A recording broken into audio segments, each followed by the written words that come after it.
పాకిస్తాన్ పనైపోయింది. ఆ దేశం యుద్ధ భయంతో వణికిపోతుంది. సీమాంతర ఉగ్రవాదాన్ని పెంచి పోషించే పాకిస్తాన్ దొంగచాటుగా దెబ్బతీయడం చేతనవుతుంది గాని డైరెక్ట్ గా యుద్ధం చేసి ఇప్పటి వరకు ఏ దేశం మీద గెలవలేదు. ఇండియా మీద అసలే గెలవలేదు.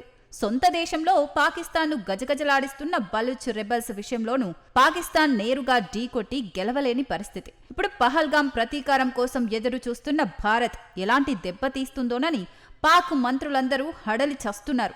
భయంతో వణుకుతున్నారు. ఇండియా ఎటు నుంచి ఎటువైపు దాడికి దిగుతుందో అర్థం కాక కంగారు పడుతున్నారు. ప్రభుత్వ పోస్టులున్నప్పటికీ వారిలో కంగారు మాత్రం అంతకంతకు ఎక్కువ అవుతోంది. పాకిస్తాన్లో ఉన్న తీవ్రవాదులకు భద్రత పెంచేసిన పాక్ పాలకులు ఇప్పుడు తాము బయటకు రావాలంటే జంకుతున్నారు.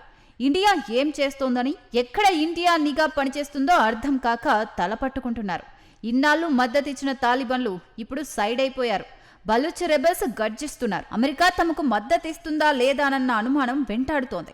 చైనా ధన్నుగా ఉంటానని చెబుతున్నప్పటికీ ట్రంప్ రేపిన కల్లోలంతో ఆర్థిక కల్లోలం ఆ దేశాన్ని వెంటాడుతోంది. దీంతో ఏ దారి లేక పాక్ పాలకులు బతికుంటే బలుసాకు తినొచ్చన్న భావనకు వచ్చేశారు. అందుకే సురక్షితంగా జీవించి ఉండాలన్న ఉద్దేశంతో బంకర్లలో దాక్కుంటున్నారని ప్రచారం జరుగుతోంది. ఇండియా 24 గంటల్లో అటాక్ చేస్తోందని చెబుతున్న పాక్ మంత్రులు ఆ అటాక్ ఎలా ఉంటుందోనని మాత్రం కలవరపడుతున్నారు.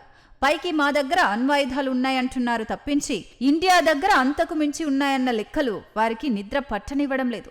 పహల్గాం దాడి తర్వాత మోడీ తమను వదిలిపెట్టారని మంత్రులు బెంబేలెత్తిపోతున్నారు.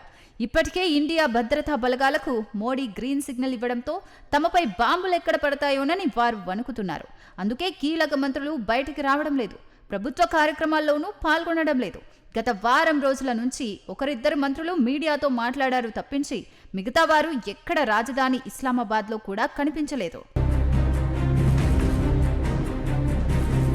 ఇప్పటికే పాకిస్తాన్లో భారత నిఘా ఏమైనా పనిచేస్తుందా అన్న టెన్షన్ వారిలో ఆందోళన పెంచేస్తోంది. ఇండియా ఇప్పుడు ఎలాంటి యాక్షన్ తీసుకుంటుందో తెలియక మకతికపడుతున్నారు. అసలే సంకీర్ణం, ఆపై ఇష్టారాజ్యంగా పాలన, ఆర్థిక కల్లోలం. ఇలాంటి సమయంలో అనవసరంగా తొడలు కొట్టి ఇండియాకు సవాల్ విసరడం అవసరమా అన్న ధోరణి మెజార్టీ మంత్రుల్లో ఉందట. 24 గంటల వార్ సైరన్తో నేతలంతా గప్చుపైపోయారు.